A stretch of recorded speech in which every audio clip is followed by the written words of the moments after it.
मेरे प्यारे दर्शकों को देश की सबसे पसंदीदा डिबेट शो देश की बहस में दीपक चौरसिया का नमस्कार। कन्याकुमारी से क्षीर भवानी तक, कोटेश्वर से कामाख्या तक, लक्षद्वीप से लेह तक जो सबसे बड़ा मुद्दा होता है उसमें हम आपकी राय जानकर चुनते हैं देश की बहस का विषय। बहस की दशा और दिशा भी आपके माध्यम से तय होती है। साथ ही शो में आप और हमारे एक्सपर्ट पैनल मंच को साझा करते हैं और देश में हो रही सबसे बड़ी हलचल पर बेबाकी से अपनी बात रखते हैं। तो आइए शुरू करें देश की बहस माननीय जनता और मेहमानों के साथ।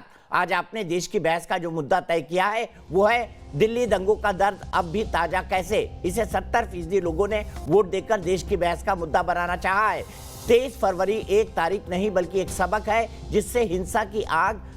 जिससे ये साबित होता है कि हिंसा की आग मजहब नहीं देखती। अपनों को खोने का गम हर तबके का एक जैसा ही होता है। ठीक एक साल पहले 23 फरवरी को दिल्ली की सड़कों पर ऐसी चीख पुकार मची जिससे दर्द से पूरा देश हिल उठा था। मगर सवाल है कि दिल्ली में ऐसी नौबत आई क्यों। इस मामले में 775 एफआईआर और 1569 लोगों के खिलाफ पुलिस और एसआईटी की चार्जशीट में सबसे बड़ी बात यही है कि हिंसा के पीछे गहरी साजिश थी और एंटी सीएए प्रदर्शनों की आड़ में कुछ लोग भड़काऊ एजेंडा चला रहे थे। पिछले एक साल में जांच पड़ताल जितनी आगे बढ़ी उतनी तेजी से दोनों तरफ के दिए गए हेट स्पीच पर सियासत भी हुई। यही वजह है कि दंगे के एक साल के बाद भी जख्म भरे नहीं है।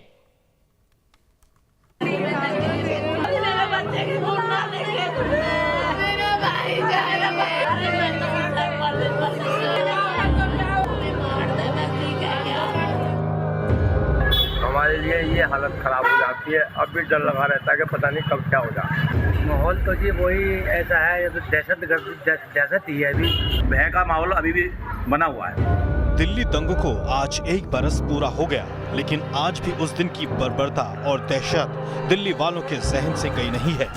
दंगा भड़काने वाले सलाखों के पीछे पहुंचे जरूर हैं, लेकिन नेताओं की जुबानी जंग राजनीति के अखाड़े में अब भी जारी है।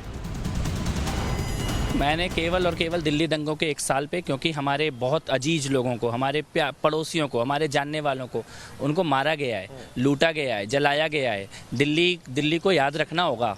मैंने तो सच में मरहम लगाया है, नेतागिरी नहीं की है।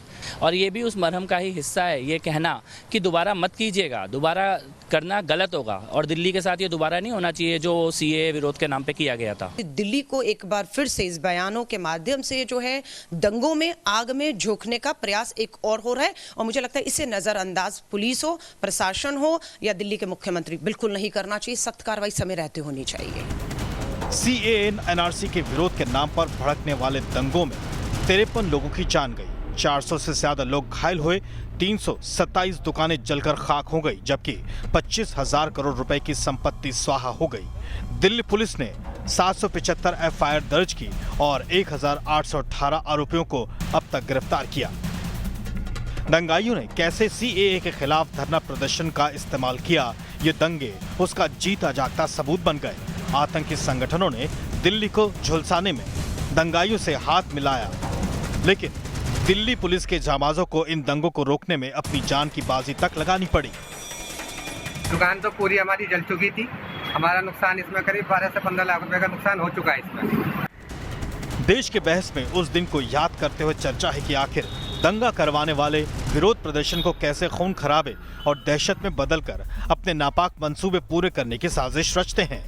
कितने ताहिर हुसैन अब भी ऐसे ही खून खराबे वाले मंसूबे पाले हो सकते हैं, जबकि राजनीति के गलियारों में अपने बयानों से एक बार फिर राजनीति क्यों गरमाना चाहते हैं, इसका जवाब कौन दे। और देश की बहस में हमारा आज का सवाल इसी से जुड़ा हुआ है। क्या दिल्ली दंगे सोची समझी साजिश का नतीजा थे? आप हाँ या ना में अपना जवाब दे सकते हैं। आप हमारी वेबसाइट पर जा सकते हैं, आप हमारे मोबाइल ऐप को डाउनलोड कर सकते हैं, आप हमारे ट्विटर हैंडल का इस्तेमाल कर सकते हैं, आप हमारे फेसबुक पेज पर भी वोट कर सकते हैं। कार्यक्रम के बारे में कोई राय है, सुझाव है या आप शो के अंदर शामिल होना चाहते हैं तो 9711002266 पर हमें व्हाट्सएप कर दें।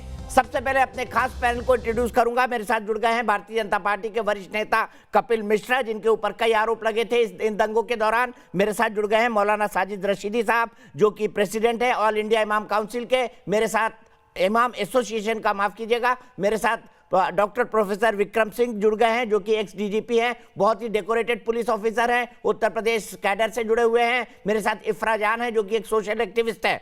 कपिल मिश्रा जी, सबसे पहले शुरुआत आपसे करना चाहूंगा। लोगों ने आरोप लगाया कि इन दंगों की आग आपने लगाई। आज 1 साल बाद दिल पर हाथ रख के कहिएगा कि इन दंगों की आग क्या आपने लगाई थी?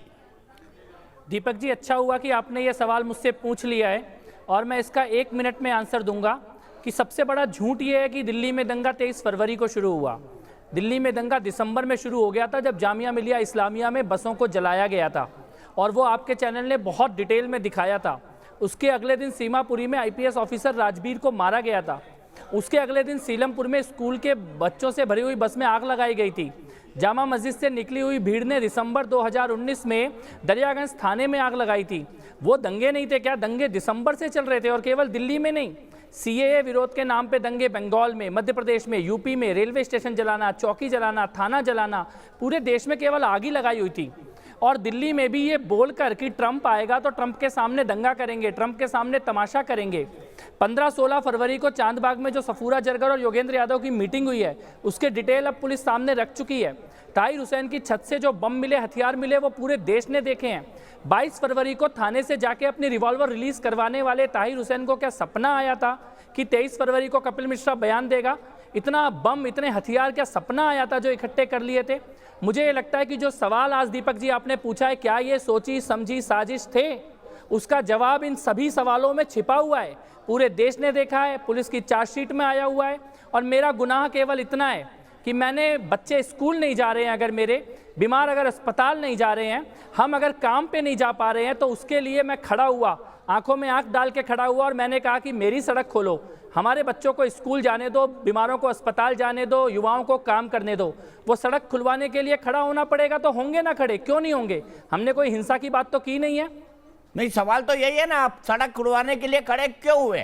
कौन होते हैं आप कौन होते हैं जो आप सड़क खुलवाने के लिए खड़े हुए? उनकी तैयारी तो थी, ये साफ दिख रहा था उनकी तैयारी थी। अराजकता फैल रही थी दिल्ली के अंदर, अराजकता पसरी हुई थी। उनको तो स्केपगोट चाहिए था कि कपिल मिश्रा बोले और कपिल मिश्रा के नाम पर पूरा पर्चा फाड़ दिया जाए। मैं नागरिक होता हूं वहां का, वहाँ रहता हूँ उस मोहल्ले में जहाँ से दोनों तरफ की सड़कें बंद कर दी गई थी। मेरे लोग हैं वो जो अस्पताल नहीं जा पा रहे थे, स्कूल नहीं जा पा रहे थे, काम धंधे पे नहीं जा पा रहे थे, एक जगह घुटकर रह गए थे। दिख रहा था सामने से कि रातों को मारने की तैयारी की गई है। ऐसे जहरीले नारे लगातार चारों रातों को माइक लगा लगा के घरों के अंदर सुनाई दे रहे थे।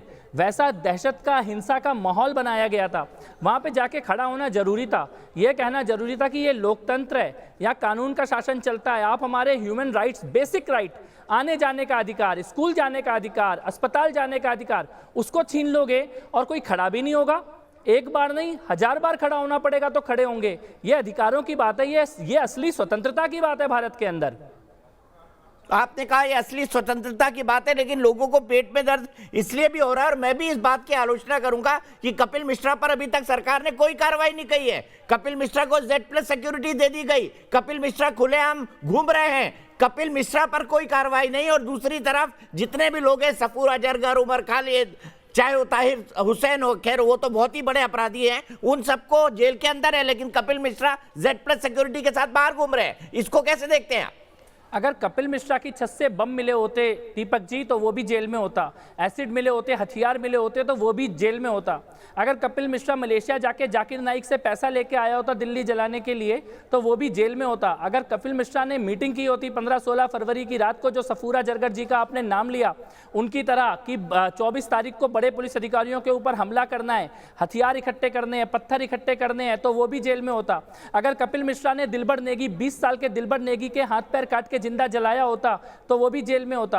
अगर कपिल मिश्रा ने IB ऑफिसर अंकित शर्मा को 51 बार चाकुओं से गोदा होता तो वो भी जेल में होता। दिनेश खटीक चले गए, विनोद कश्यप चले गए, ये किन्होंने मारे हैं? मारने वाले जेल में जाएंगे, हत्यारे जेल में जाएंगे, साजिश रचने वाले जेल में जाएंगे। आज 1 साल हो चुका है दीपक जी, फंडिंग ट्रैक हो चुकी है, मीटिंग के डिटेल सामने आ चुके हैं, कबूल कर चुके हैं जेल में बैठे अपराधी कि उन्होंने अपराध किया है, लेकिन उनके बाहर बैठे बड़े बड़े जो उनके पैरोकार हैं वो मानने को तैयार नहीं है। उनको केवल कपिल मिश्रा को आतंकवादी बताना है, क्योंकि किसी ने हिम्मत कैसे कर ली अपनी गली खुलवाने की, किसी ने हिम्मत कैसे कर ली आतंकियों की आंख में आंख डाल के ये बोलने की कि ऐसा नहीं होने देंगे, तो किस गुनाह में मुझ पर कार्रवाई होनी चाहिए? गुस्सा है क्यों मेरे खिलाफ? सच बोलने का, खड़े होने का, आंखों में आंख डाल के बोलने का, अपने लोगों के लिए चुपचाप घर में ना बैठा रहूं और बाहर सड़क पे आ जाऊं, ये करना गुनाह है क्या मेरा?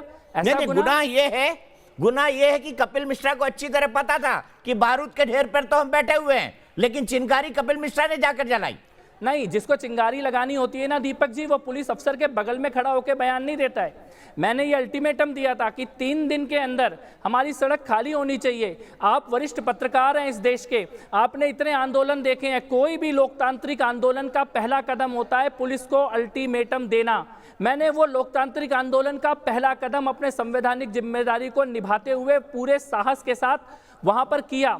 उस दिन के वीडियो फुटेज आपके चैनल पे चले हैं। क्या मेरे साथ खड़े किसी एक भी व्यक्ति को पत्थर चलाते हुए का वीडियो है? क्या गोली चलाते हुए का वीडियो है? दोनों तरफ से पत्थरों और गोलियों के बीच में होने के बावजूद केवल पुलिस अधिकारी के साथ खड़े होकर अपनी बात रखी और वहां से चला गया। मैं पुनः कहना चाहता हूं, जब देश में कोई लोगों के मूल अधिकार छीनेगा, सड़कें बंद करेगा, गलियां बंद करेगा, स्कूल अस्पताल जाने से रोकेगा, कोई ना कोई कपिल मिश्रा तो वहां खड़ा होगा ही। ये जरूरी है, ये इस देश में होना पड़ेगा। आपने कहा ये इस देश में होना पड़ेगा, लेकिन इस देश में कई लोग हैं जो शांति और अहिंसा की बात करते हैं, कई लोग हैं जो संयम की बात करते हैं, कई लोग हैं जो समझाने की राजनीति की बात करते हैं, कई लोग हैं जो डायलॉग की बात करते हैं। उन चीजों में से किसी को भी कपिल मिश्रा को पसंद नहीं आई। नहीं, हमने तो संयम की बात की ना, पुलिस के सामने जाके बात की, हमने अहिंसा की बात की, हमने संवाद की बात की कि हमारी सड़क खोल दो, ये संवाद ही तो है। हमें अपने स्कूल दफ्तर जाने दो, ये संवाद ही तो है। और इंसानियत की बात दीपक जी, ये बड़ी बड़ी इंसानियत की बात कहने वाले नहीं गए उन गलियों में। कपिल मिश्रा गया वहां पे, एक एक परिवार जिसकी दुकान जली है, किसी का रिक्शा तोड़ दिया गया, किसी की पान की दुकान चला दी गई, किसी का बेटा छीन लिया गया, किसी के बच्चों के सर से पिता का साया उठ गया। उनके परिवारों के साथ पिछले 1 साल से कौन खड़ा है? वो कपिल मिश्रा खड़ा है। उनकी पढ़ाई की जिम्मेदारी लेने की कोशिश कर रहा है, उनको आर्थिक सहायता, उत्तराखंड में रहते हैं दिलबर नेगी के परिवार वाले, पैदल चलना पड़ता है 8 घंटे घर जाने के लिए, उनके परिवार तक भी आर्थिक सहायता पहुंचाने का जिम्मेदारी किसने उठाई? वो कपिल मिश्रा ने उठाई है। ना कोई सरकार आई उसको देखने के लिए और ना कोई ये बड़े बड़े इंसानियत की बात करने वाले लोग वहां पर पहुंचे हैं। तो मुझे ये लगता है कि आप पिछले 1 साल के काम भी देखिए, उससे पहले के काम भी देखिए। ये आपको समझना होगा कि केवल बात करने से अगर घाव भरते तो उन लोगों के घाव भर गए होते जो अंकित शर्मा के पिता को दिल्ली छोड़ के गाजियाबाद जाके रहना पड़ रहा है। प्रीति गर्ग, जिस मां ने अपने बच्चों को जलते हुए घर के दूसरे फ्लोर से खुद अपने हाथ से उठा के फेंका है, उनसे जाकर पूछिए कि कौन उनके साथ खड़ा है पिछले 1 साल से।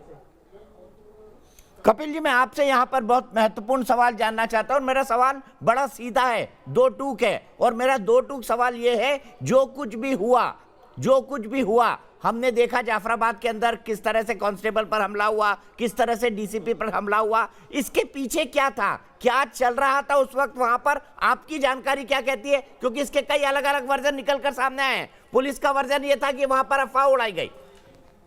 देखिए, बड़ा स्पष्टता तैयारी थी कि सड़कों को बंद करो, 35 लाख लोगों को कहीं आने जाने लायक छोड़ो मत, और जब ट्रंप दिल्ली में हो तब ऐसा तांडव किया जाए कि पूरी दुनिया केवल भारत की तरफ देखे, खून बहाया जाए, हत्याएं की जाएं। इतनी बड़ी बड़ी ढालें, जो 9-9 फुट की ढालें खरीद के लाए थे, जो एसिड खरीद के लाए थे, जो हथियार खरीद के लाए थे, जो छतों पे पत्थरों के ढेर, ड्रोन कैमरे की फुटेज है, 2-2 हफ्ते से छतों पे पत्थर इकट्ठे करके रख लिए गए थे।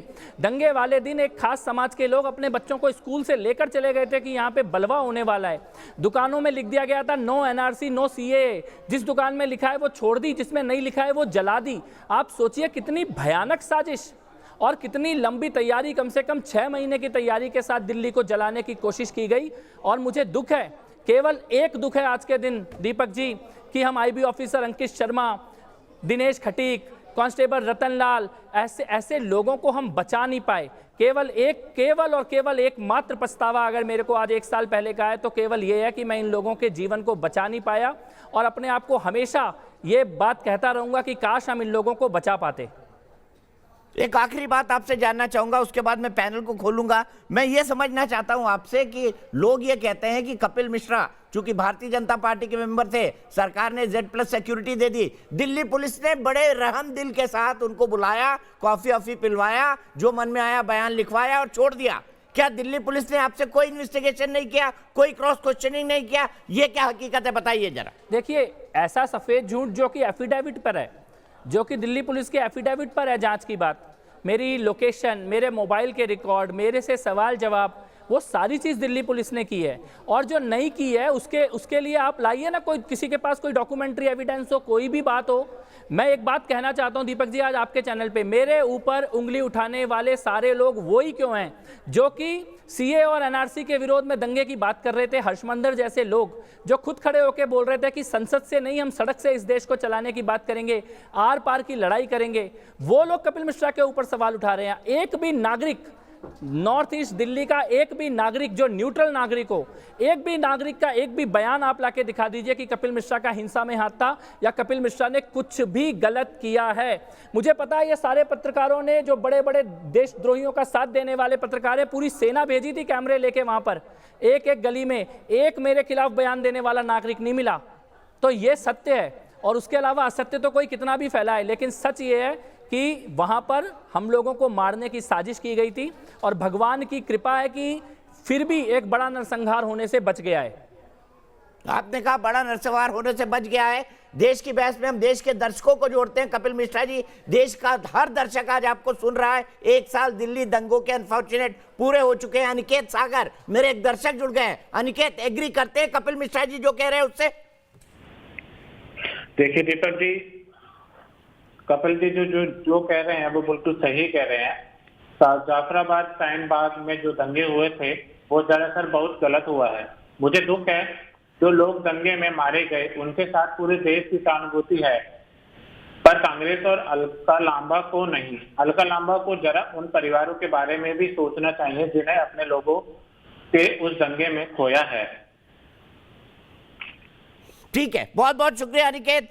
कपिल मिश्रा की बात आपको ठीक लगती है। यहां से सीधे आगे चलता हूं, सीधे मैं चलता हूं डीजीपी विक्रम सिंह साहब के पास। विक्रम सिंह साहब, कई सारे सवाल उठे कि जानबूझकर कपिल मिश्रा को छोड़ा गया। उन्होंने बताया किस तरह की इन्वेस्टिगेशन उनके खिलाफ हुई। क्या आपको लगता है अगर वाकई एक स्ट्रेटेजिक इन्वेस्टिगेशन हुई, टेक्निकल इन्वेस्टिगेशन हुई, अगर उनका रंच मात्र भी इन्वॉल्वमेंट होता तो क्या उन्हें छोड़ा जा सकता था? देखिए दीपक जी, मैं स्पष्ट कहना चाहूंगा, कपिल मिश्रा साहब के बारे में बहुत आरोप लगे हैं।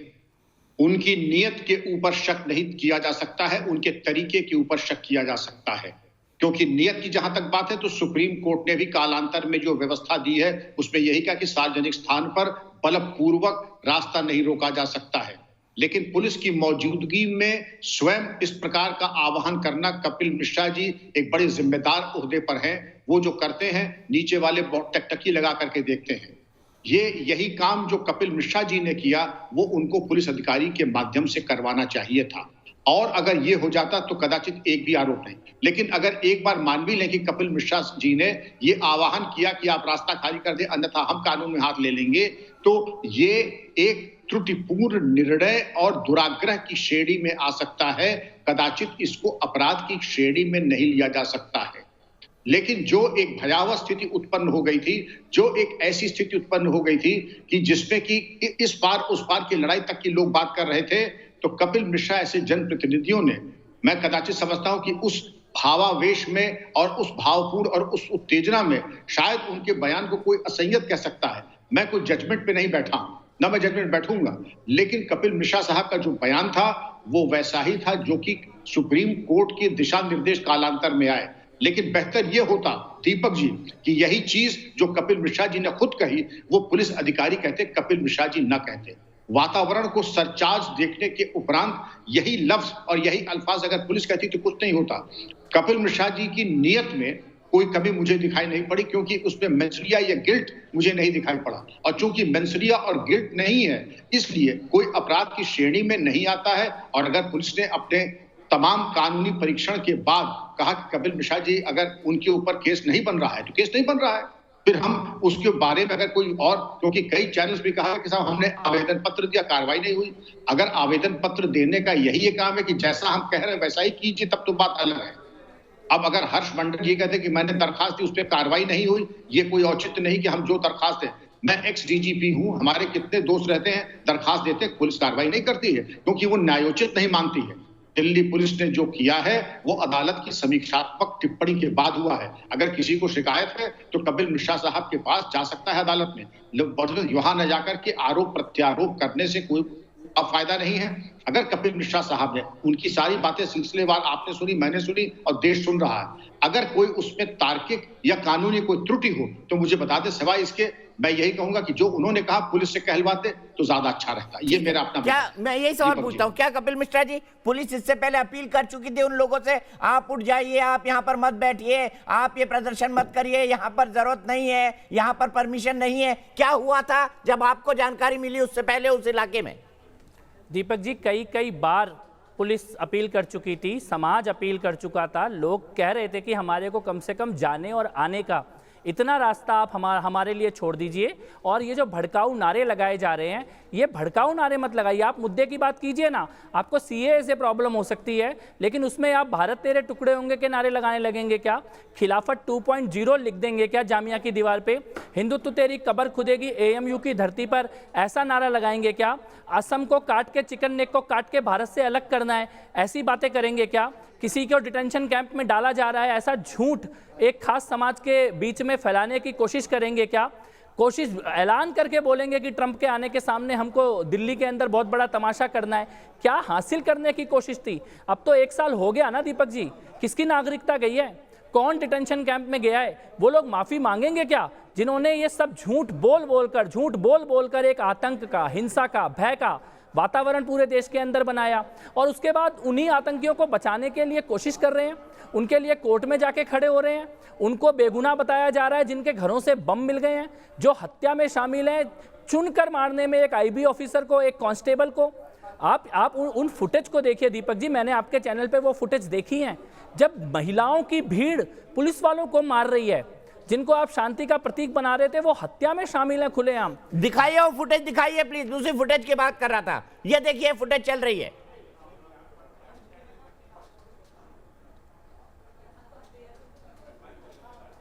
ठीक है, मैं आपके सवाल को लेकर जाता हूं कपिल मिश्रा जी। इफ्रा माफी मांगेंगी, 1 साल हो गए, कौन डिटेंशन कैंप गया, किसकी नागरिकता छीनी? माफी मांगिए इस बात के लिए क्योंकि आपने झूठ फैलाया। जी अब प्लीज, जैसे आपने इनको करीबन 20-25 मिनट बोलने दिया, अब हमको 1 मिनट कम से कम बोलने दीजिएगा। पहली बात, आपने इसकी सिटीजनशिप गई, बात तो भाई ये है कि इन्होंने सिटीजनशिप कानून पे, जिसपे पूरे देश पे आग लगा दी, वो सिटीजनशिप कानून के इन्होंने अभी तक रूल्स ही नहीं लाए। क्यों नहीं लाए वो भाजपा वाले शायद बेहतर बोल सकते हैं। दूसरी बात बार बार जब मैं कपिल मिश्रा की बात सुन रही थी तो मुझे ऐसा लग रहा था कि जो दिल्ली के पूरे दंगे हुए उसमें शायद सिर्फ एक समाज के लोग मरे। शायद कपिल मिश्रा ये बात क्यों नहीं बोलते कि दिल्ली के दंगों में 53 लोग मरे हैं और इन 53 लोगों में से 40 लोग अल्पसंख्यकों के लोग थे। तो 40 लोग जहां अल्पसंख्यकों के लोग थे, वहां उनको मारने में किसने कंस्पिरेसी की, वो साजिश कहां से रची गई, ये हमने नहीं सुना। 400 अल्पसंख्यकों के घर जलाए गए, वो 400 अल्पसंख्यकों के घर जलाने का पेट्रोल किसने लाया, बाकायदा उसकी चैनल कैसे बनी? जिस ग्रुप में कपिल मिश्रा ने जो व्हाट्सएप ग्रुप बनाया था, उस ग्रुप की इसमें क्या भूमिका रही थी, ये मुझे नहीं, इन्होंने बिल्कुल बात नहीं की। ये बार बार हमको जताना चाहते हैं कि इनके खिलाफ सिर्फ और सिर्फ टुकड़े गैंग ने बात की। भाई आपके खिलाफ तो आपके अपने बीजेपी के प्रवक्ता गौतम गंभीर ने कहा कि ये बयान जो थे बेशर्म बयान थे। क्या आपने वो बयान नहीं सुना? क्या गौतम गंभीर जो है वो भी पाकिस्तान से आते हैं? दूसरी बात, डीसीपी साहब जहाँ पे बैठे हैं, माननीय है, उन्होंने कहा कि मुझे समझ नहीं आया जो उस टाइम पे कपिल मिश्रा ने बयानबाजी की, उसमें क्राइम कहां पे था? डीसीपी साहब, direct incitement to violence sedition का क्राइम माना जाता है। जहां आप लोगों को लाते हैं और कहते हैं चलो हम हमला बोल करेंगे, डायरेक्टली इंसाइटमेंट करते हैं, उसमें आपका मेंसरिया काम नहीं करता, उसमें काम करता है कि आपने क्या किया। ये भाजपा की जो सरकार है, इसको हमको जवाब देना पड़ेगा कि क्या ये सिर्फ एक समाज की सरकार है? बीजेपी के प्रवक्ता ने सिर्फ एक टाइप के लोगों का नाम लिया। इन्होंने हमें ये क्यों नहीं बोला कि 80 साल की अकबरी जो थी, 80 साल की दादी थी, उसको जिंदा किसने जलाया? इन्होंने हमें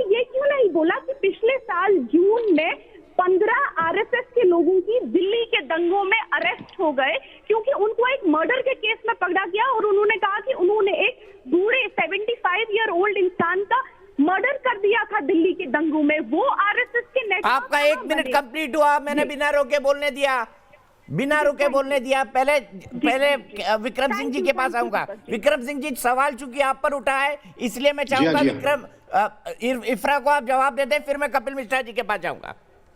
जी, इफ्रा जी की जानकारी में बस ये अर्ज करना चाहूंगा कि पुलिस जब कभी कोई कार्रवाई करती है तो कानूनी मशवरा लेती है, और मेरा जो वक्तव्य है उस कानूनी मशवरे की बुनियाद के ऊपर है। ये मेरी कोई कल्पना शक्ति की उड़ान नहीं है कि मैं मनमाने तरीके से कह रहा हूं। और एक बार नहीं, कई बार कपिल मिश्रा साहब के वक्तव्य को कई बार उस पर कानूनी मशवरा लिया गया, और सभी कानूनी मशवरों में और बल्कि कोर्ट में भी इसकी समीक्षा की गई। अगर इफ्रा जी की बातों में जरा सा भी तार्किक या कानूनी बल होता तो उस पर कार्रवाई जरूर होती। हकीकत यह है कि कपिल मिश्रा साहब के बयान को न कोर्ट ने समझा कि उसमें किसी तरह का कोई अपराध बनता है, न पुलिस के मशवरे में जो कानूनी राय ली उसमें मिला। लेकिन एक चीज मैं कहूंगा, आखिरी एक वाक्य में, कि जब कपिल मिश्रा साहब ने कहा कि इसको पुलिस लैंग्वेज में कहते हैं कम्युनल फ्लैश पॉइंट, जब एक तरीके से घटनाक्रम दिसंबर से उबाल पे आ रहा था तो कम्युनल फ्लैश पॉइंट फरवरी में नहीं हुआ, वो दिसंबर से चल रहा था, और सिलसिलेवार तरीके से उसको गर्म करने की कोशिश की गई, भावनाएं भड़काने की कोशिश की गई, और उसके बाद ऐसे हालात लाके पैदा कर दिए कि कपिल मिश्रा जी होते या कोई होता, वो शायद ऐसा कोई असंयत बयान दे देता। बयान असंयत हो सकता है, उनके द्वारा नहीं होना चाहिए, यहां तक मैं सहमत हूं, लेकिन अपराध किया है इससे मैं सहमत नहीं हूं।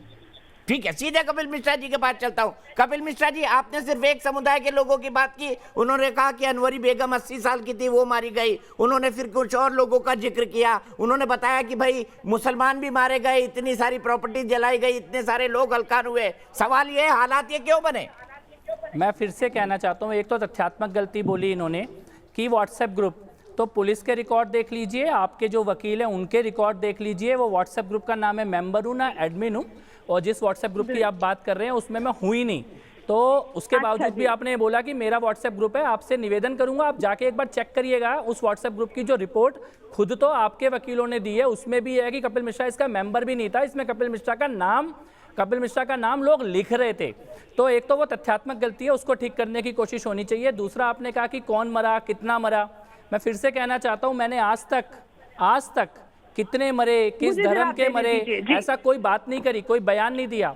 जो लोग कहते हैं कि धर्म की बात नहीं होनी चाहिए, वो लाशों के धर्म गिन रहे हैं। ये लाशों के धर्म गिना रहे हैं, लाशों को धर्म देख के गिनती कर रहे हैं। हर चैनल पे जाके इतने मरे चिल्ला रहे हैं। आपने मुझे तो, मेरे को पूरा बोलने दीजिए, आपने मुझे ये कभी कहते नहीं सुना होगा कि कौन कितना मरा, कौन से धर्म का मरा, किसने किसको मारा, कभी नहीं कहते हुए सुना होगा। लेकिन जो तथाकथित लिबरल लोग हैं, ये लाशें गिन रहे हैं, हिंदू की लाश कौन सी है, मुसलमान की लाश कौन सी है, किसके घर में कौन गया। ये इस तरह से आप शांति पैदा करेंगे, इस तरह से आप संवाद पैदा करेंगे। आपको मरे हुए लोगों में भी धर्म दिखने लग गया है। मैं तो हैरान हूं कि इस प्रकार की भाषा का खुलेआम इस्तेमाल करके अपने आप को लिबरल कहा जा रहा है। ठीक है, मैं सीधे मौलाना साजिद रशीदी के पास चलूंगा। इफ्रा, आपको रुकना होगा। मैंने आपका जवाब ले लिया था। इफ्रा, 1 मिनट आपको रुकना होगा। मैंने साजिद रशीदी जी से एक सवाल भी नहीं पूछा है, अनफेयर होगा उनके लिए। मौलाना साहब, मैं आपसे ये जानना चाहता हूं, दंगे उन्हीं इलाकों में क्यों होते हैं जहां मुसलमान बहुतायत में होते हैं?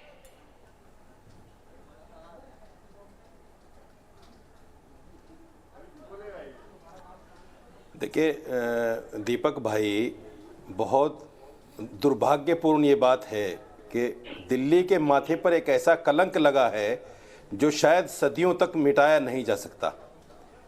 अब सवाल ये है कि हर आदमी अपने आप को पाक साफ बता रहा है। मेरे सवाल का जवाब ये नहीं है। मैंने सवाल आपसे पूछा कि दंगे वहां ही क्यों होते हैं जहां मुसलमान बहुतायत में होते हैं, इसका जवाब दीजिए। सर, मुझे बोलने दीजिए, मैं बताऊंगा। सुनिए, सुन तो लीजिए, कम से कम 1 मिनट तो बोलने दीजिए भाई।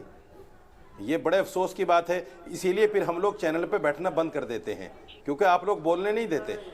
आप चाहते हैं हम वो बोलें जो आप कहें, और ऐसा नहीं हो सकता कि हम वो बोलें जो आप कहें।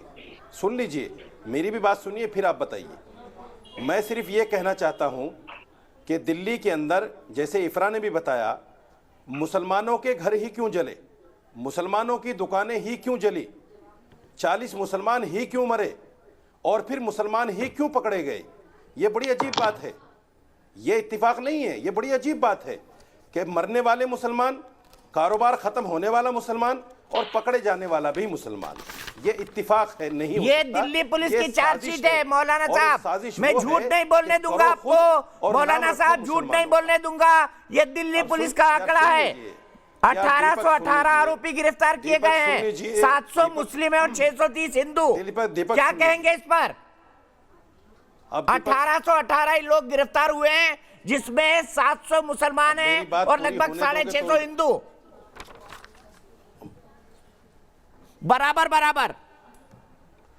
मैंने आपकी बात का जवाब दे दिया कि मुसलमान ही, मैंने आपकी बात का जवाब दे दिया कि जहां मुसलमान होते हैं वहां दंगे क्यों होते हैं।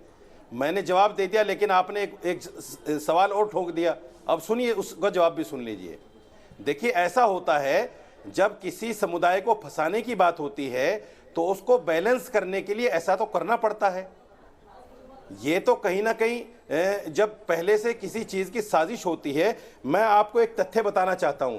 कारवां एक सोशल साइट है जिसमें अमित पांडे एक गैर मुस्लिम आदमी, उसका पत्रकार है, उसने एक 22 साल के लड़के का पूरा बयान दर्ज किया है। मैं आपको दिखा देना चाहता हूं, अगर देखना चाहो तो देख लो। उस लड़के ने जो जो कहानियां बताई हैं, आप अगर उसको सुन लोगे तो आपकी आंखें खुल जाएंगी। कपिल मिश्रा का भी नाम उसमें आया है और बहुत सारे लोगों का नाम आया है। लेकिन सवाल ये अगर है ऐसा कि कुछ जब हुआ सरकार होता ना ऊपर से सर, नीचे तक अगर कुछ और हुआ पुलिस होता ऊपर ना, से नीचे तो आप तक जैसे आपकी जो हो, तो लिबरल फिर है आपके वो खिलाफ अभी कोई तक ना कार्रवाई नहीं हो सकती। राष्ट्रपति भवन के ऊपर नाच रहे होते मौलाना कार्रवाई साहब। नहीं हो मेरा सकती। मुंह मत खुलवाइए। अगर ऐसा कुछ हुआ होता तो आप लोग राष्ट्रपति भवन के क्या कर ऊपर सकते हैं भाई? नाच रहे होते। मेरा हम मुंह क्या मत कर सकते हैं खुलवाइए मेरे आप। भाई? मुंह मत हम क्या खुलवाइए। कर सकते हैं? आपने मुझे जवाब बताइए नहीं ना। दिया कि मुसलमान बहुल इलाकों में अरे क्यों भाई, दंगे होते हैं, अरे वहीं भाई, पर आप दंगों की बंगाल प्लानिंग में- क्यों होती है, आप बंगाल वहीं में पर जाते ताहिर हैं, हुसैन की छत जब पर आपकी गुलेल क्यों जमीन रखी नहीं जाती बनती है? तो ईडी लगा देते हैं। आप अब जहां ईडी पर भी आ जाते गए। हैं, अब ईडी पर आ गए। ताहिर मुझे हुसैन इस की बात छत का पर जवाब गुलेल तो नहीं दे थी। दीजिए। ताहिर हुसैन की छत को मुसलमान आपने भी बहुल दिखाया। इलाकों में ताहिर दंगों हुसैन की की छत पर प्लानिंग क्यों पहले होती दिन है? एक जवाब पत्थर भी दीजिए। नहीं था। ताहिर हुसैन की छत पर एक पत्थर भी नहीं था। अभी देखिए ताहिर हुसैन की छत दिखाइए देखिए भाई। आप। अच्छा, आपके एक टीवी मिनट, पर चल रही ताहिर हुसैन की छत दिखाइए। देखिए। ताहिर एक हुसैन पत्थर की भी छत, नहीं ये है। देखिए दिखाइए ताहिर आप हुसैन की उसको। छत। ये ताहिर एक हुसैन पत्थर खुद भी नहीं लट्ठे है। लेके खड़ा हुआ है। ताहिर लट्ठे हुसैन लेके के खड़ा हुआ गिरफ्तार है। होने के बाद दिखवाइए, पत्थर मौलाना आए। साहब को दिखवाइए। ये ताहिर हुसैन को दिखवाइए, देखिए, लट्ठे लेके देखिए घूम रहा ताहिर हुसैन की छत है। दिख ये रही है। लट्ठे लेके घूम सारी रहा ताहिर है। और ये हुसैन है। देखिए उसके एक सामने वाली पत्थर नहीं है बिल्डिंग, वहाँ। ये देखिए आप आपके उसको- गोले फेंके जा रहे आप हैं। देखिए ये उसको। देखिए ताहिर हुसैन अगर की आपकी आंखें हैं बिल्डिंग। तो देखिए मौलाना साहब, अरे देखिए। भाई देखिए, आप उसकी आंखों से देखिए, अपनी आंखों से देखिए। एक पत्थर उसकी छत पर नहीं है। देखिए कहां पत्थर है? खाली ताहिर हुसैन दिख रहा है, खाली ताहिर हुसैन दिख रहा है। और जैसे ही ताहिर हुसैन गिरफ्तार हुआ, सजदा करने गया था क्या ताहिर हुसैन? हाथ में लट्ठे लेके सजदा करने गया था क्या? उसकी छत पे बंदूकें भी आ गई, बताइए ना। उसकी छत पे गुलेल हाथ भी आ में गया, लट्ठे लेके सारी सजदा करने चीजें आ गया गई। था क्या? गुलेल की सारी तस्वीर भी चीजें दिखा आ गई। दीजिए इनको। गुलेल की तस्वीर भी दिखा दीजिए। पेट्रोल बम भी फूट रहे, वो भी दिखा अरे दीजिए। लट एसिड नहीं है, लट एसिड नहीं है। सुनिए, एक और तथ्य बताता हूं आपको। उसी दिन रात को 8 बजे मेरी ताहिर से बात हुई।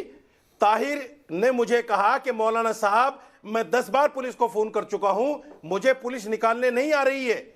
मैंने खुद डीसीपी से बात की और डीसीपी साहब ने कहा कि हमने पुलिस निकाल दी है। जब पुलिस वहां से ताहिर को लेकर आई है तो उस वक्त एसिड क्यों नहीं दिखाया गया? उस वक्त बम क्यों नहीं दिखाए गए? उस वक्त पत्थर क्यों नहीं दिखाए गए? ये अगले दिन पत्थर कहां से आ गए? मौलाना साहब, ताहिर के साथ कौन बताइए, कोई है जवाब उसका? मौलाना साहब, ताहिर पुलिस के उसको साथ निकाल कर कॉन्स्पिरेसी लेकर में आ आप भी रही शामिल है है मतलब? और वहां कोई पत्थर नहीं। कॉन्स्पिरेसी में आप भी शामिल है पुलिस मतलब? उसको मकान से लेकर आ रही ताहिर है हुसैन के और साथ कोई पत्थर कॉन्स्पिरेसी नहीं में उसके मौलाना पास। साजिद कोई रशीदी एसिड भी नहीं, शामिल है, कोई क्योंकि बम टेलीफोन नहीं, पर ताहिर कोई चौधरी, बंदूक नहीं। ताहिर हुसैन और मौलाना लेकिन अगले साजिद दिन रशीदी सारी की बात चीजें हो रही छत थी। पर आ गई। अश्वनी उपाध्याय, माना जाए या ना माना जाए, खुद मौलाना साहब कह रहे थे वो संपर्क में थे ताहिर हुसैन के। माना जाए, ये भी शामिल है। निश्चित रूप से दिल्ली पुलिस को बाकायदा इनकी कॉल डिटेल निकालना चाहिए। अरे मेरी इनसे तो बातचीत कॉल करना डिटेल चाहिए है। इनको। फिर तो इनको ये भी पता होगा कि मेरी कॉल डिटेल है, कॉल डिटेल सुनिए, निकलवाइए। सुनिए। अरे भैया, और सुन तो मेरी लो। बात पूछिए, क्या सुन बात लो। हुई है? फिर तो इनको ये भी पता होगा, मेरी कॉल इनको ये डिटेल भी पता निकलवाइए होगा कि और 300 बात रुपए रोज निकलवाइए, क्या कमाने बातें वाला हुई ताहिर हैं? हुसैन। मैं कब मना करता हूं? अरे सुनिए, मैं मना नहीं करता। अरे भैया सुन मेरी तो लो डीसीपी यार, साहब से भी बात हुई सुन लो उनके यार, सुन लो भाई, माध्यम। सुन लो। हाँ, अरे सुन तो लो महाराज, ओ मौलाना साहब सुन लो। हाँ, बताइए, मैं ये बताइए। कह रहा हूं, जब इनको इतना पता है तो ये भी पता होगा कि ये ताहिर हुसैन 300 रुपए की दिहाड़ी करने वाला 10 साल में 300 करोड़ का मालिक कैसे बन गया, इनको ये भी पता होगा। उसके पास हवाला से कहां पैसा आया, उसके पास कालाधन बेनामी संपत्ति कहां पे है, कहां उसने बेनामी फ्लैट खरीदा, ये सब इनको पता होगा। मुझे लगता है इनसे जांच की जरूरत है। अब मैं मूल विषय पे आता हूं दीपक जी, इतनी देर चर्चा हो गई, अब अगर इतिहास में जाएंगे तो फ्रांस में क्यों बम विस्फोट हो रहा है, ऐसे लोग बीजेपी में भी हैं। अमेरिका का 9/11 क्यों हुआ, जो बहुत अमेरिका का 9/11 क्यों हुआ, और ईरान में क्यों धमाका होता है, काबुल में क्यों धमाका होता है, रावलपिंडी में क्यों धमाका होता है, ढाका में क्यों रोज धमाका होता है, दुनिया के सारे आतंकवादी संगठन एक ही समुदाय विशेष क्यों है, मैं उस पर नहीं जाना चाहता। मैं तो केवल ये कहना चाहता हूं, आपके साथ डीजीपी बैठे हैं, विक्रम सिंह जी बैठे हैं, हम 1860 का बंदूक यूज नहीं कर रहे, 1860 का गोला यूज नहीं कर रहे, 1860 के हिसाब से कपड़ा नहीं पहन रहे हैं, लेकिन आज भी 1860 की इंडियन पिनल कोड यूज कर रहे हैं, 1861 का पुलिस एक्ट यूज कर रहे हैं, 1872 का एविडेंस एक्ट यूज कर रहे हैं, 1908 का सिविल प्रोसीजर यूज कर रहे हैं। अगर हमें कट्टरवाद खत्म करना है, हमें चरमपंथ खत्म करना है, हमें इस तरीके की जो घटनाएं लगातार बढ़ती जा रही हैं, जिस तरीके से भारत में कट्टरवाद इतना जोर से बढ़ रहा है, अगर उसको रोकना है हमें तत्काल ये घटिया कानूनों को बदलना पड़ेगा। चाइना की तर्ज पर, अमेरिका की तर्ज पे अच्छे कानून बनाने पड़ेंगे, पुलिस रिफॉर्म, जुडिशियल रिफॉर्म करना पड़ेगा, और कालाधन के खिलाफ बेनामी संपत्ति, क्योंकि इन लोग सारी फंडिंग काले धन से होती है, पीएफआई की फंडिंग काले धन से होती है, सिमी की फंडिंग काले धन से होती है, जितने ताहिर हुसैन टाइप के लोग हैं इनको सब काले धन से मोटा माल मिलता है। इसलिए बहुत जरूरत आ चुकी है कि तत्काल जुडिशियल रिफॉर्म किया जाए, अरे भाई पुलिस आपने रिफॉर्म तो किया बोला था जाए, कालाधन नहीं तो वापस क्या लाएंगे, होगा, कितना दिन वापस ले दूनी आए? रात चौगुनी। ये रक्तबीज स्विस बैंकों से कितना कालाधन आप वापस ले आए, ये तो बता दीजिए बहुत देश तेजी को। के साथ फैल रहे, ये रक्तबीज देश को ये दीपक जी बता बहुत दीजिए तेजी के कितना साथ फैल कालाधन रहे वापस ले हैं। और आए। एक बात मैं और कहना चाहूंगा, ये तो आपका मेन एजेंडा था इलेक्शन में। भारत के 9 राज्यों में, बता दीजिए कितना अरे सुन लो कालाधन भाई वापस आया है। साहब, भारत के 9 राज्यों में सेकुलरिज्म स्विस काम नहीं बैंकों करता, से कितना कालाधन भारत वापस के ले आए, 9 बता राज्यों में दीजिए। सेकुलरिज्म काम नहीं करता, आप नहीं बता सेकुलरिज्म वही पाएंगे काम क्योंकि कर लेकर रहा नहीं आ पाए है, आप। गंगा जमुनी तहजीब वही काम करती है जहां हिंदू बहुसंख्यक है। भारत के 9 राज्यों में हिंदू अल्पसंख्यक हो गए हैं, वहां गंगा जमुनी तहजीब नहीं काम करती। आपका कैके पेशावर बन गया, पेशावर फतेहाल है, आपका कुंभा काबुल बन गया, कुंभा फतेहाल है, आपका पर्शिया ईरान बन गया, ईरान देखिए बदहाल है, आपका जो है गंधार कंधार बन गया, कंधार में रोज बम विस्फोट हो रहा है। तो पूरी दुनिया से सनातन संस्कृति गायब हो चुकी है, भारत के भी 9 राज्यों में सनातन संस्कृति गायब हो चुकी है। इसलिए तत्काल जनसंख्या नियंत्रण कानून बहुत जरूरी है, ठीक है, वजीरपुर वाली वो फुटेज निकाली जाए जिसमें जो सो कॉल्ड दादियां हैं वो पुलिस वालों को मार रही है। वही सवाल मैं इफ्रा जान से लेना चाहता हूँ, फुटेज निकालिए। इफ्रा जान मेरा सवाल सुनिए, इफ्रा जान मेरा सवाल सुनिए। ये मैं तस्वीरें आपको दिखा रहा हूँ, अभी तो दूसरी चल रही है, जल्दी आने वाली है, जहां पर वजीराबाद पर डीसीपी और एसीपी पर पुलिस कांस्टेबल रतनलाल को शहीद किया गया था, हमला हुआ था, महिलाएं भागी थी, बुरी तरह से भागी थी, हाथ में हथियार लेकर भागी थी। क्या ये आपकी वो वीरांगनाएं थी जो देश की डेमोक्रेसी की रक्षा के लिए गांधी जी वाला आंदोलन कर रही थी? ये देखिए तस्वीरों में दिख रहा है, दिख रही है तस्वीरें, किस तरह से भगा भगा कर मार रही है महिलाएं, दिख रही है तस्वीरें, किस तरह से भगा भगा कर ये महिलाएं मार रही है पुलिस वालों को। ये देखिए बुर्के पहनकर, बताइए ये क्या था, ये क्या हिंसा का प्रदर्शन था? बताइए ना, जवाब दीजिए, ये क्या हिंसा का प्रदर्शन था? ये देखिए तंबू उखाड़े जा रहे हैं, ये पुलिस वालों को घेर कर पीटा जा रहा है महिलाओं के द्वारा। जी, अजीब सी बात है दीपक जी, आप वो वाली वीडियो नहीं दिखा रहे जहां पे बच्चे और कुछ मुसलमान मर्द जो थे वो अधमरे पड़े हुए थे और पुलिस उनको हॉस्पिटल लेने की बजाय राष्ट्रगीत गवा रही थी। आप वो वीडियो नहीं दिखा रहे। दे दीजिए, दिखा देता हूँ, दिल्ली के, दे दीजिए, दिखा देता हूँ, दे दीजिए, दिखा देता हूँ। झूठ के भी पाँव नहीं होते, झूठ के पाँव नहीं होते, झूठ के पाँव नहीं होते इफ्रा जान जी। अगर ऐसी कोई फुटेज होती तो आपका समर्थित मीडिया उसको लेकर यूनाइटेड नेशन पहुंच गया होता। कैसी बात कर रही हैं आप? झूठ के कोई पाँव नहीं होते। अगर ऐसी कोई फुटेज होती, मैं गारंटी देता हूं, आप मुझे फुटेज दीजिए, मैं चलवाऊंगा, चाहे मेरे ऊपर कार्रवाई हो, मैं अपनी नौकरी दांव पर लगाने को तैयार हूं अगर वो फुटेज है तो। ऐसी कोई फुटेज नहीं है, ये आपके दिमाग की कपोल कल्पना है। जी, आज मैं आपको ट्विटर पे उस फुटेज के साथ टैग करूंगी और आपको मैं पूरी देश के सामने पढ़े लिखों को फारसी क्या भेज दीजिए ना, अभी भेज दीजिए, अभी भेज दीजिए, आप अपने अभी भेज दीजिए, आप आप अपने बायो अभी भेज दीजिए, अभी भेज दीजिए, अभी भेज दीजिए। ट्विटर पे भेजूंगी आपको। अरे मैं नेशनल टेलीविजन बोल रहा हूँ, देश है हमारा उस पे। मैं नेशनल टेलीविजन बोल रहा हूँ, आप ट्विटर बोल रही है।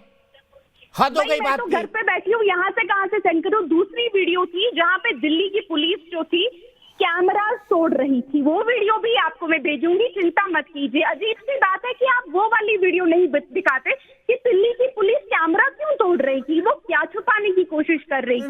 तीसरी बात, जी एक सेकंड, मैंने किसी को नहीं रोका। ये घर पे टेक्नोलॉजी छोड़ देती है क्या?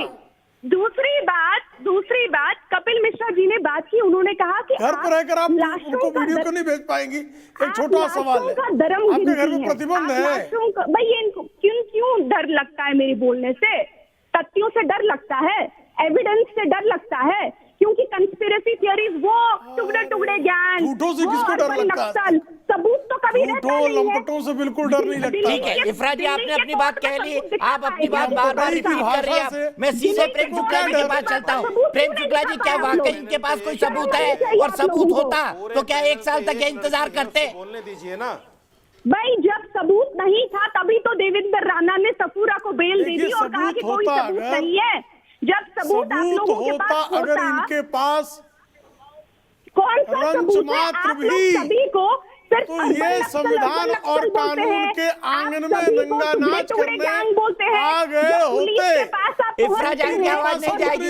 इफरा आपने बहुत बोला है, इफरा आपने बहुत बोला है। प्रेम शुक्ला जी अभी आए हैं, अनफेयर होगा उनके लिए ये। काफी सारे पैनलिस्ट अभी आए हैं, संगीत रागी जी अभी आए हैं, मुजब्बिर रहमान अभी आए हैं। प्रेम शुक्ला जी बोलिए प्लीज, अगला दर्शक दीजिए मुझे। देखिए, दिल्ली के दंगों का कड़वा सच पचा पाना कट्टरवादियों के लिए कठिन है।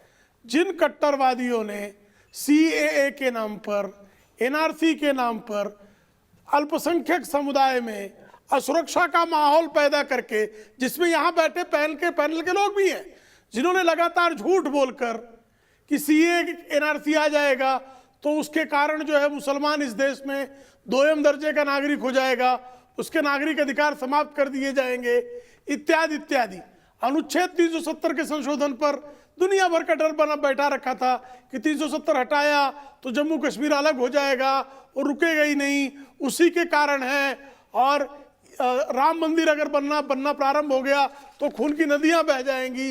अरे इस देश को 70 वर्षों तक आपने जिस हिंसा के भय से डराने का और उसके नाम पर एक वोट बैंक क्रिएट करके राजनीतिक सौदेबाजी का जो धंधा प्रारंभ कर रखा था, वो जब संविधान सम्मत कार्यों के द्वारा वो उसका संकल्प सिद्ध होने लगा तो स्वाभाविक तौर पर जो इस राष्ट्र की प्रगति को, इस राष्ट्र की संप्रभुता को, इस राष्ट्र के विकास मार्ग पर चलने को देखकर अत्यंत पीड़ित हैं, ऐसा पीड़ित समुदाय जो चीन के चंदे पर पलता है, जो पाकिस्तान के उकसावे पर पलता है, जो भारत विरोध की बुनियाद पर पलता है, जो अफजल गुरु जिंदाबाद का नारा लगाने का दुष्कर्म करता है, ऐसे जो लोग फिर बीच में क्यों बोलने लगे? ये धैर्य क्यों खो दे रही है? कहाँ रोजगार पे आ गई है? दिल्ली दंगों पर बहस चल रही है। इफरा जान जी, मैं दोनों को रोकूंगा। संजय डोकवाल मेरे एक दर्शक दिल्ली से जुड़ गए हैं। संजय, क्या कहेंगे? क्या ये एक साजिश थी उन लोगों की जो anti CA, NRC CA protest कर रहे थे, दिल्ली दंगे?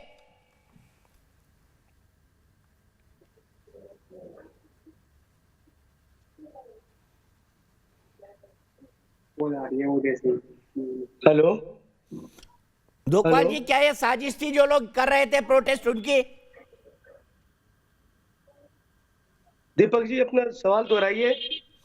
क्या ये उन लोगों की साजिश थी जो आंदोलन कर रहे थे दिल्ली दंगे हो जाए?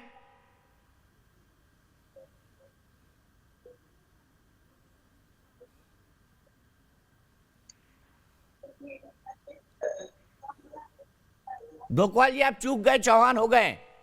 टेक्नोलॉजी से दोस्ती करिए वरना इसी तरह पीछे रहते जाएंगे। सीधे मैं चलता हूं मुजब्बिर रहमान के पास। मुजब्बिर रहमान, 1 साल हो गया सीएए आए हुए, मुझे बताइए कितने मुसलमानों की नागरिकता गई, कितने लोगों को डिटेंशन कैंप में डाला गया, कहां नए डिटेंशन कैंप गए, और मुजब्बिर रहमान डिटेंशन कैंप में कब जाने वाले हैं? कब डिपोर्ट किया जाएगा उनको?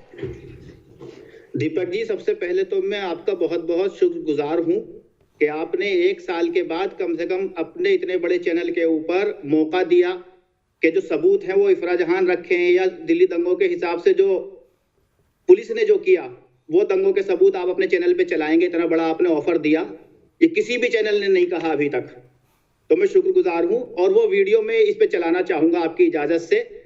और मैं कहूंगा कि आप इसकी आवाज बंद मत करिएगा।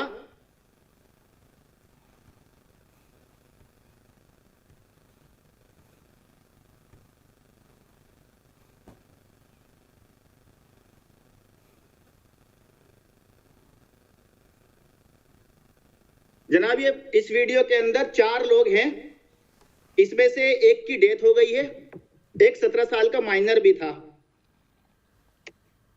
तो अब इसके कमेंट्स आप कर सकते हैं बाद में। उसके अलावा भी कुछ वीडियोस हैं जो मैं आपको दिखाना चाहूंगा।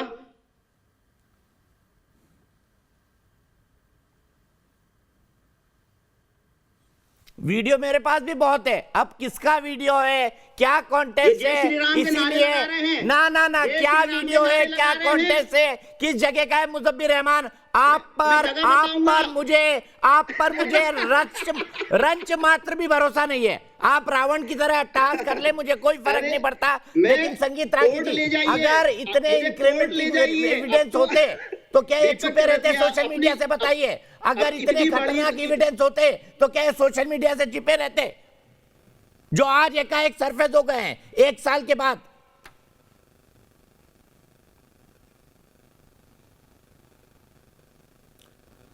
दीपक जी, आपकी आवाज क्लियर नहीं आ रही है, मैं प्रश्न नहीं सुन पा रहा हूं। मैं सिर्फ इतना कह रहा हूं कि अगर इतने सारे एविडेंस होते तो क्या 1 साल तक चुप रहते और दीपक चौरसिया के शो में ये लोग दिखाते? वरना इनको टॉप ऑन द टाउन ले जाकर बजाते कि देखिए हमारे साथ कितना अन्याय हुआ, ये देश कितना अन्याय करता है अपने मुसलमानों के साथ।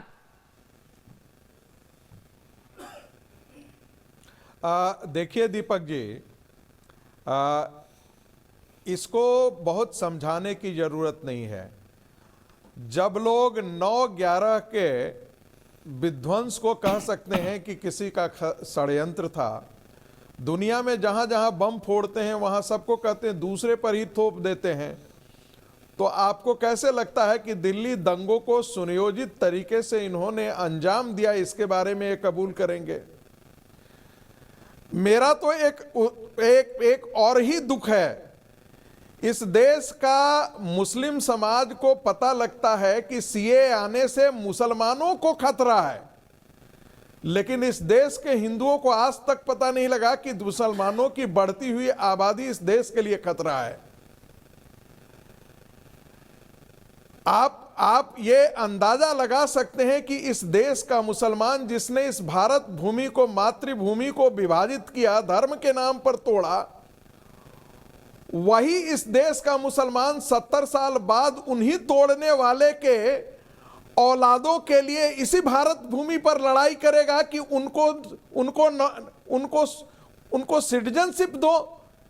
यह हमने कभी नहीं सोचा था कि भारत का मुसलमान बांग्लादेशियों की लड़ाई लड़ेगा, भारत का मुसलमान अफगानियों की लड़ाई लड़ेगा, भारत का मुसलमान पाकिस्तानी मुसलमानों की लड़ाई लड़ेगा, जो भारत के अंदर दंगे करवाता है, जिसने मां भारती को तोड़ा है।